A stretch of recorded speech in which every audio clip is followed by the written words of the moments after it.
There are things known and there are things unknown, and in between are the doors of perception. This was a quote by Aldous Huxley that I believe perfectly captured the topic of my speech today. My name's Ali, and today I'll be talking about the process of perception checking. Analyzing possible explanations for one's behavior, aka perception checking, is a crucial skill in interpersonal communication and can be one to make or break relationships. Perception checking is essentially a way of clarifying someone's behavior or communication correctly. As social creatures, we subconsciously search for clues that help us reduce uncertainty in someone's behavior. Before learning about perception checking, I was very quick to judge one's actions, immediately establishing my observations and interpretations as truth. This process is referred to as indirect perception checking, specifically defined in Hutchinson's textbook as seeking additional information through observation to either confirm or refute your interpretations. One time, I was working on a group project, and one of my classmates seemed quiet and pretty disengaged during our conversations. Their lack of expressions made me feel like they were bored or disinterested. As a result, I stopped filling them in on new information and thought that had they needed updates on the project, they would put in some effort and seek them. This is a prime example of indirect perception checking. Failing to apply direct perception checking brought me to the conclusion that this classmate is a terrible group member who's uncooperative and lazy. It was through this poor communication that the group chemistry suffered and our overall cooperation. Now, had I incorporated direct perception checking, which is defined as directly asking the other person if your interpretations are correct, I could have drastically changed the outcome of our interaction.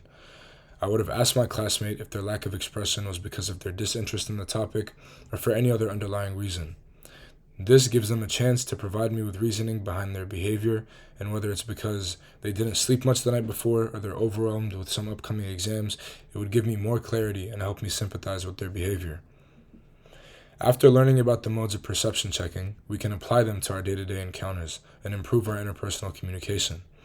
By applying selection, I'll be mindful of what cues I choose to pick up on from a person's behavior and work on avoiding irrelevant details that may lead me to irrational conclusions.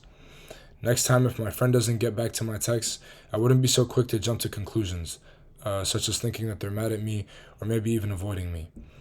Through organizing, I can work on being more cognitively complex rather than rushing to read people's behaviors as black or white. It would be smartest to not oversimplify or overgeneralize one's behavior when attempting to interpret them. We should acknowledge that we are complex creatures and that there can be several factors influencing the reaction that you're receiving. Two individuals can walk away from a conversation with contrasting interpretations. It's far more common than you think. Consider a scenario where a student checks in with their teacher for class performance. The teacher gives constructive feedback for improvement while giving some praises here and there. Now, one student could leave the conversation thinking the teacher's critical feedback was overwhelming, while one student focuses on the compliments they received and gladly implements the strategies to improve. See, it was one interaction, but two different recollections of it. This is why remembering is another crucial element of perception checking. To conclude, perception checking is an incredibly vital skill that aids our interpersonal communication with others.